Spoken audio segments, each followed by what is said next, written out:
Welcome to Public Domain Video Theater presented by the great detectives of old-time radio. From Boise, Idaho, this is your host, Adam Graham. Today we're bringing you another episode of Man with a Camera. The original air date is May the 5th, 1958. It's Season 1, Episode 8, and the title is Blindspot.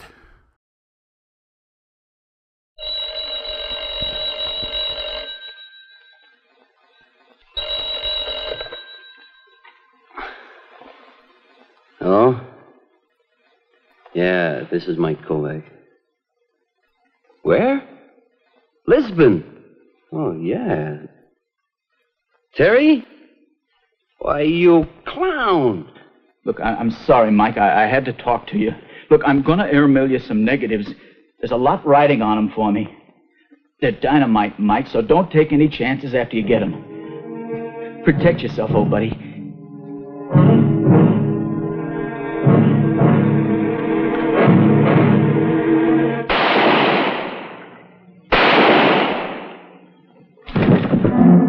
Terry? Hello, Terry. Terry, what happened? Terry, you still on? Terry?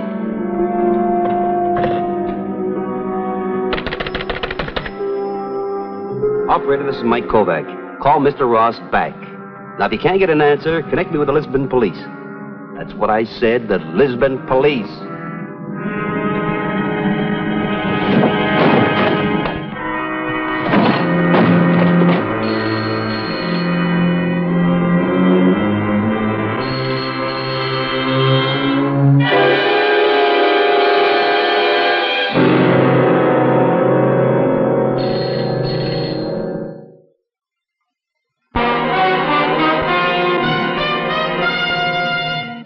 With a Camera, starring Charles Bronson.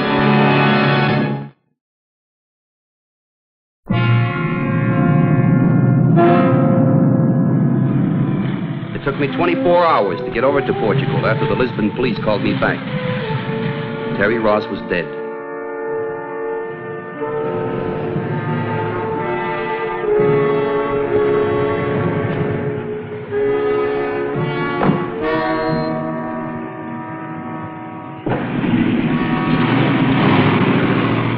Mike Kovac of New York, isn't it?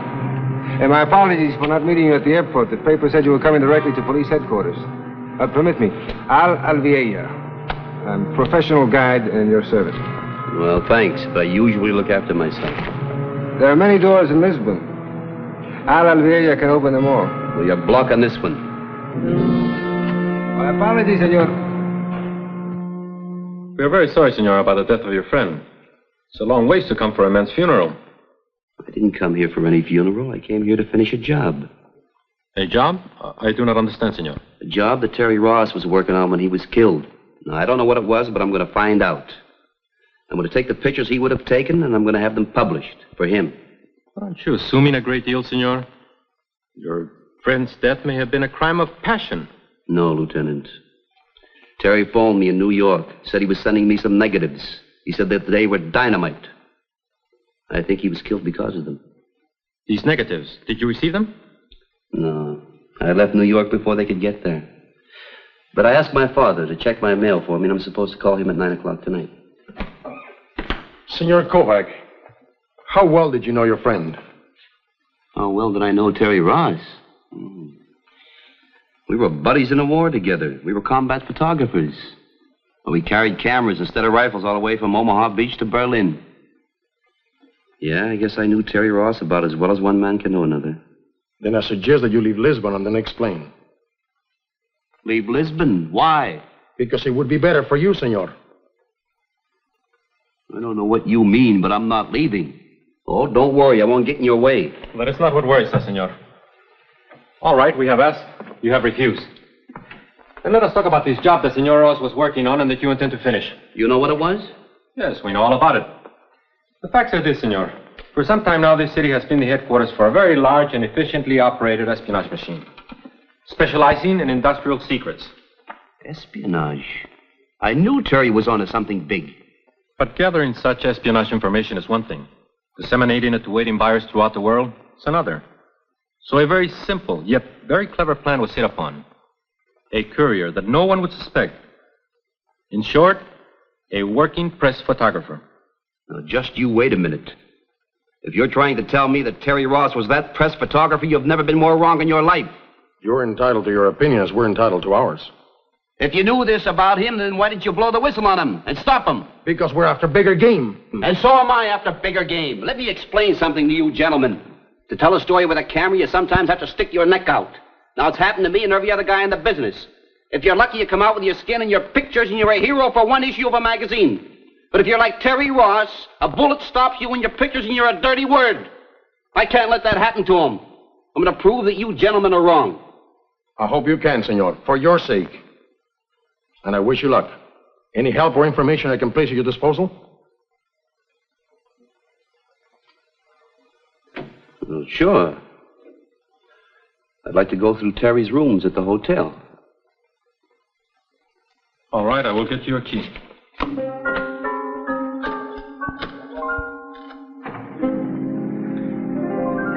Senor Kovac, we meet again. Big coincidence. I didn't know the Lisbon police allowed loitering around in their buildings. Well, I'm a very special case. You see, I have connections. It's my stock and trade. Now, when I read in the newspaper that Mike Kovac was coming to confer with Commissioner Castillo, I said to myself, whatever happens to Senor Kovac, it won't be dull. You're standing in my way again. Senor Kovac!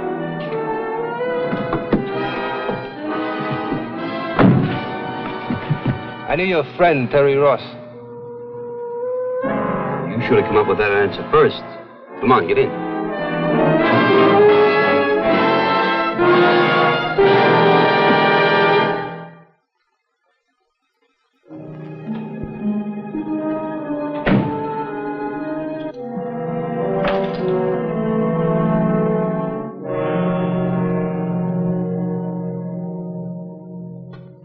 Boy, this is sure some setup. I never saw a hotel do anything like this for a tenant. Your friend was more than a tenant. He spent a great deal of his time here. Matter of fact, I think most of his furniture was his. Well, you seem to have known Terry Ross pretty well. Suppose you prove it. Terry Ross is dead. How? That's your problem. You set yourself up as an expert on Terry Ross. All I'm asking for is a little proof before we go any further.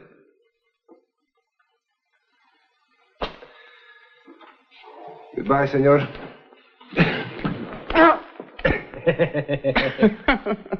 I guess you did know Terry Ross pretty well. You know, I was a sucker for that trick every time. He taught me judo. He also told me about his friend Mike Kovac. I could never see that one coming. Yeah, that's right. Well, I guess you'll do, Al. Suppose we take a look around, huh?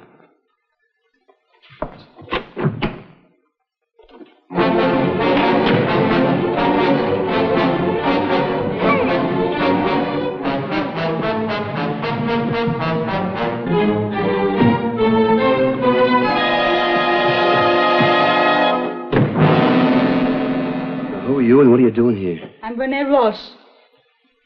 Rene Ross? Terry's wife? I didn't know he was married. How well did you know your friend, senor? I was packing some of Terry's things when I heard the noise and I got frightened. Oh, it was Mr. Alviel and myself getting better acquainted. I'm Mike Kovac. I'm sorry I roughed you up. I would know you from your picture and from what Terry used to tell me about you. You know, it's funny. He never told me anything about you. Unless he was holding you out for a big surprise. He'd do that. Yeah, that sounds like him. When did you get married? 9 days ago. We had a week together and then he had to come down here. You didn't come down with him? No, I had to stay in Paris a few days. My contract with Dior.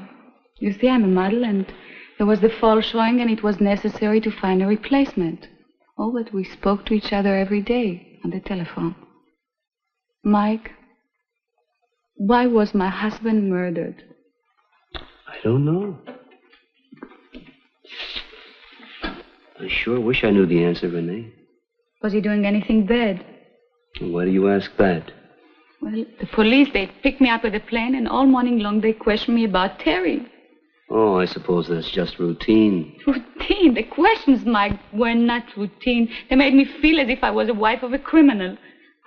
I knew Terry such a short time, but... Oh, now, you forget about the police. I spoke to Terry on the telephone. He said he was going to send me some negatives. I'm calling my father in New York tonight about 9 o'clock and find out about them. And I'm sure they'll explain what this is all about. Meanwhile, I'd like to dig up all the facts I can on Terry's activities. I want to see anyone that Terry knew. Can you take me around to his hangout? If you don't mind slumming. Terry Ross was a man of unusual tastes.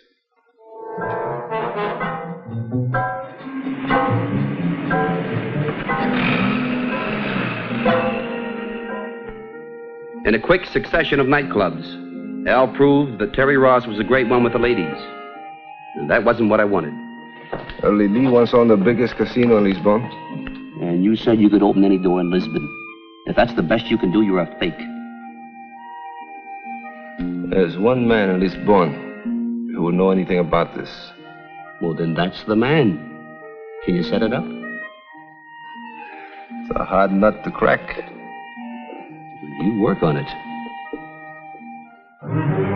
It took Al an hour to arrange a meeting in a villa on the outskirts of town. This was the big man of underworld Lisbon, unknown to anyone by name or appearance. But he admitted knowing Terry Ross very well. Senor Ross was working for us on a very confidential level. Well, you're the people that peddle all the top secret information that you can steal to the highest bidder. Did Senor Ross tell you that? It doesn't matter who told me. It's a fact, isn't it? That somebody in your happy little group tumbled onto the idea that Terry was playing you for suckers. He was going to expose the whole operation with pictures when he was ready. That was why he was murdered. I am moved by your logic and your loyalty to your friend, Senor. Senor Ross had been with us for some time. He was bought and paid for. You're lying. Come on, Al! Stop him!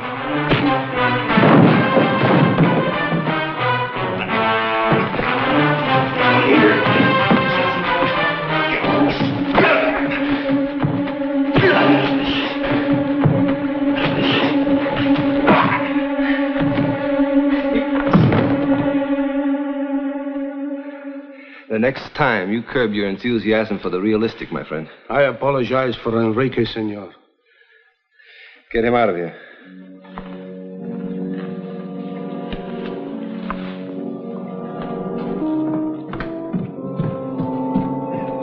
What are you going to do with Kovac?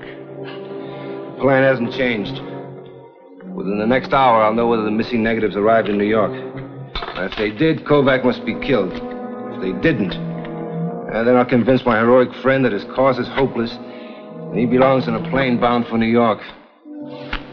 And once Kovac is out of the way, the Ross investigation dies for lack of evidence. But you cannot buy the police, Senor. The police can't buy a suspect. Problem solved.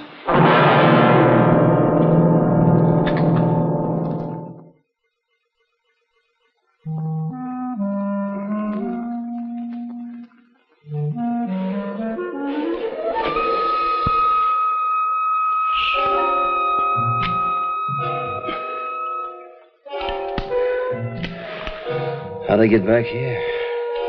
I brought you. After I convinced those people that you were just an impulsive youth that didn't belong at the bottom of the Tagus River. Oh, thanks. It'll be on my bill. I convinced the gentleman that you'd be much less troublesome in the future if you documented statements. He gave me these photostats of bank account signature cards that Terry Ross signed. Now, the bank accounts will be easy to verify.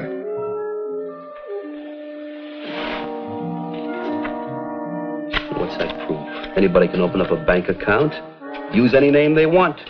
Who would go to the trouble of opening up bank accounts in Geneva, Naples, Madrid, just to prove a point to Mike Kovac? They could be forgeries.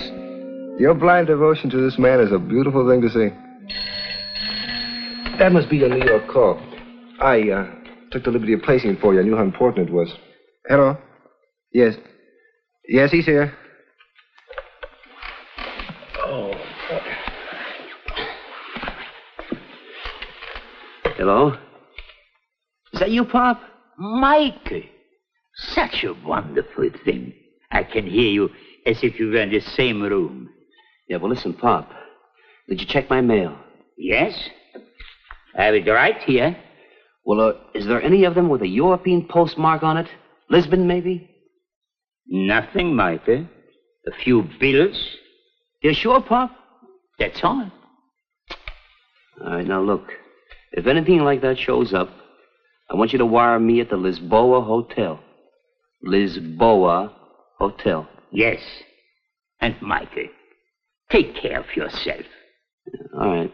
Goodbye, Pop. Nothing? No, nothing. The negatives must still be here. If I could prove to you that Terry Ross was actually working for this organization, it would be quite obvious what happened to the missing negatives. His murderer took them after Terry Ross tried to use them as blackmail. I doubt that very much. Will you step into the other room with me, please?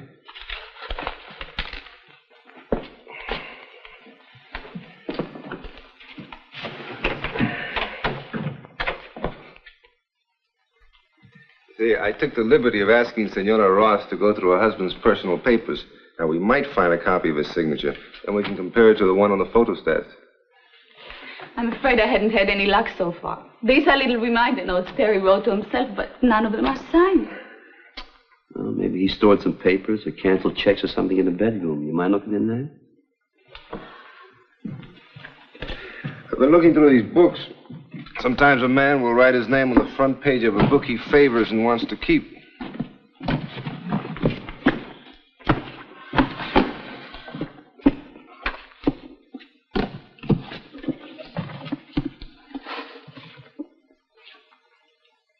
Here's one. Let me see those photostats.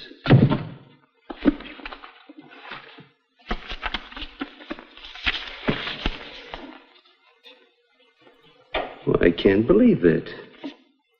You've got to. But not Terry Ross.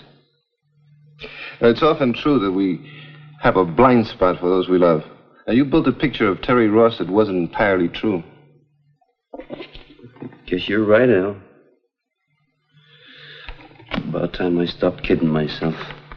But it's funny. Terry Ross, a guy who could do no wrong in my book. I'm sorry.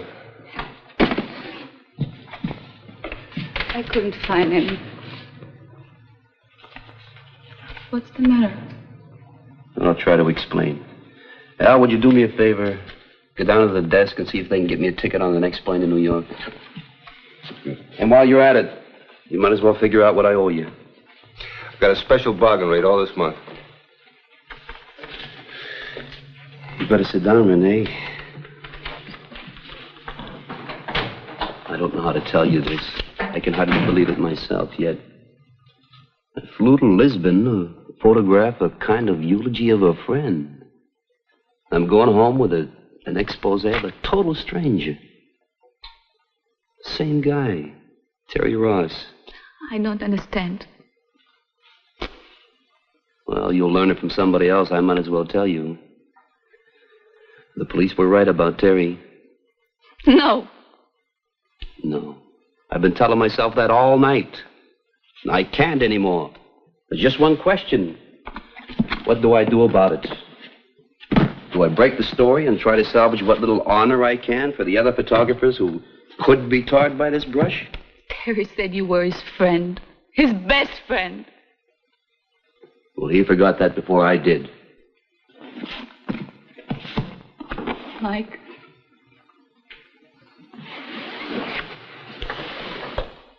You do the story, Mike. The way Terry would expect you to. I love him. No one can change that, even Terry.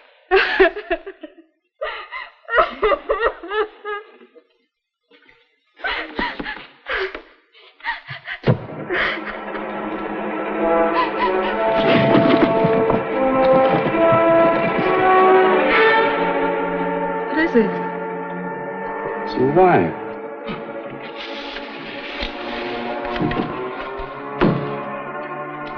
It's right from this bookcase.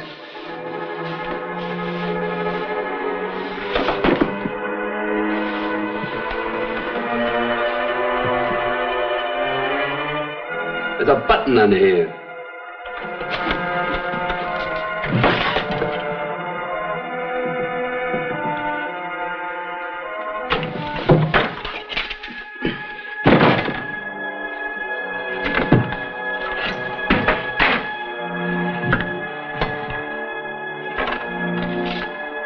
A letter addressed to me and a hidden camera. Looks like I was quitting on Terry too soon. This is what we call a remote camera arrangement. You know what it is? No. Well, if you want to take a picture of somebody without them knowing it, that they're cagey and suspicious and expect a hidden camera, well, you take a camera and hide it in a fairly obvious place. Like the bookcase right over there. But then you have this remote, this little baby right here, hidden away in a safer place. You mean Terry knew someone was coming here to kill him? No. My hunch is he had the hidden camera set up to take these negatives that he was sending to me. The ones the killer came to get. You know, there's a chance that Terry got this guy's picture. You give me a few minutes in Terry's dark room and we'll soon find out.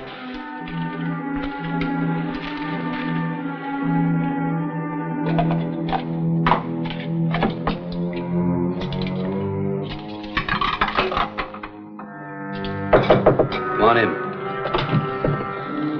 It's a plane reservation, senor. You have to hurry. You just have enough time to get to the airport. Then you better cancel it. As I came in, Senora Ross told me about your discovery of the hidden camera and the missing negatives. It's fascinating, the possibilities. But is it worth missing your plane to prove the obvious? What's that? That your friend was shot. A dead man can't take a photograph. Well, he got a photograph, all right. It's in this last negative. We close the door and turn out the light.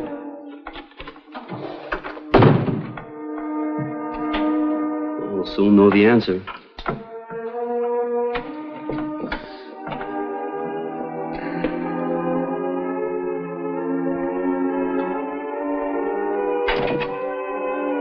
Very interesting. Make a print.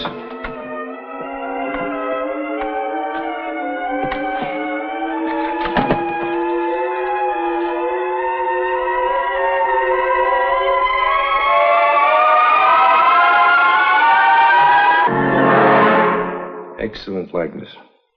Unfortunately. So you killed Terry Ross? Why? He betrayed me. I trusted him all the time he was working against me. Now, wait a minute. Does what you're saying mean he wasn't a crook? He was dishonest. He pretended to join my organization, and all the time his real motive was to expose me. That is dishonest. To think you almost convinced me that he belonged to your rotten organization. And I wanted to disillusion you about your friend, so you'd take your plane from Lisbon and forget about the entire matter. Now it's too late.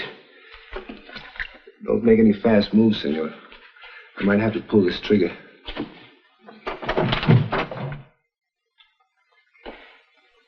Your friend's widow is in the next room. You be very careful. I'd hate to have to shoot her.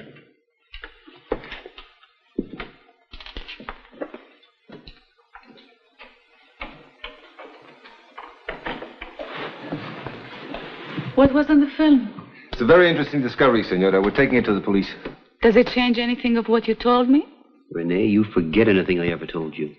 Please, senora, look, we must hurry now. The police, you understand. Whatever happens, or whatever anybody ever tells you, always remember, Renee, that you were right. You know, while you were in the dark room, I sat here remembering how I met Terry, and I had decided to forget what you said.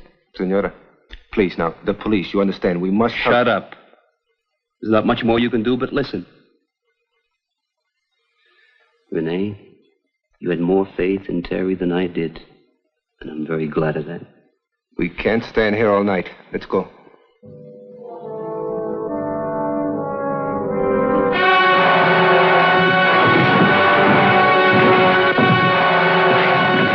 There's one trick Terry didn't teach you.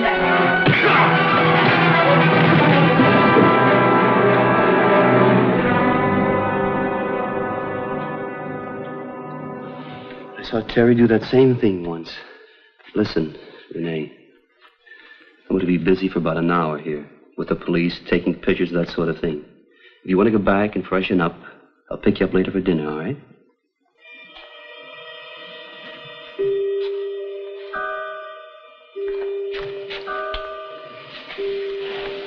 Thank you for everything. Maybe we can drink a few toasts to our memories, huh?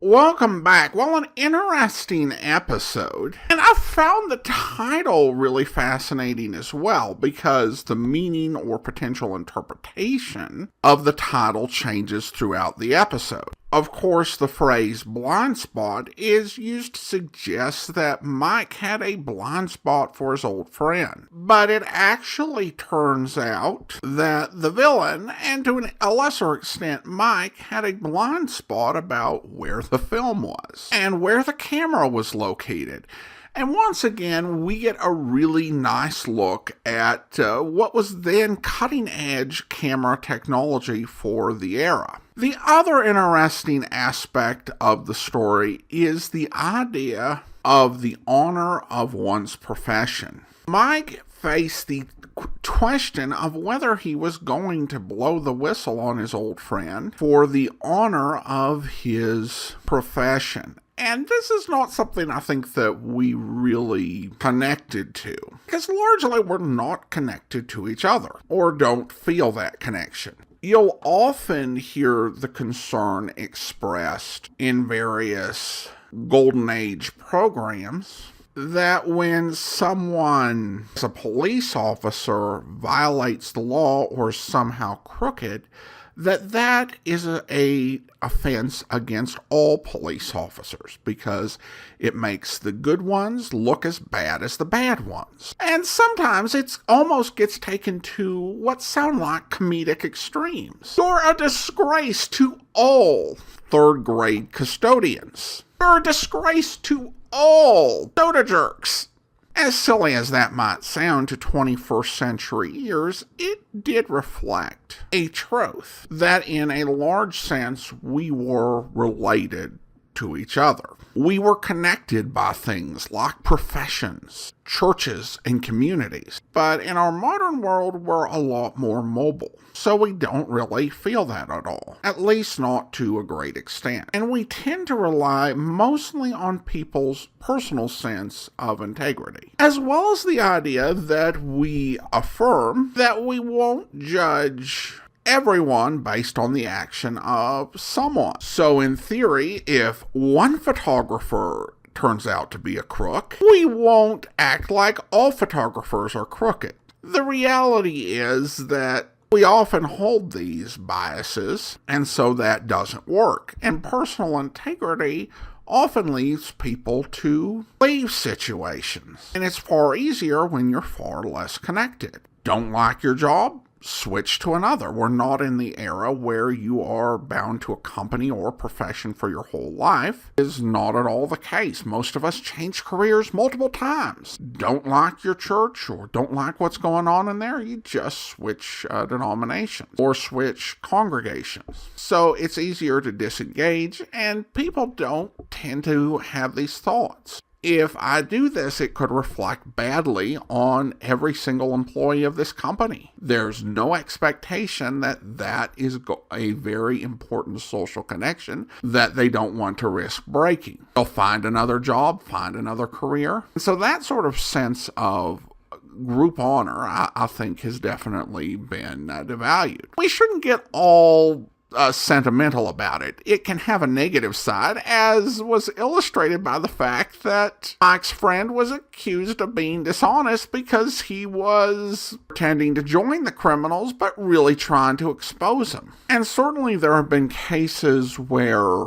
the honor of a group, a community, a business, an organization, a church have been defended, not by weeding out and punishing those who behave dishonorably, but by covering up the dishonorable behavior. And there have been a lot of tragic results of that. So overall, a really interesting episode, shows some great photography and also takes a look at a very different outlook that's mostly disappeared over the past 60 years. Well, that will do it for today.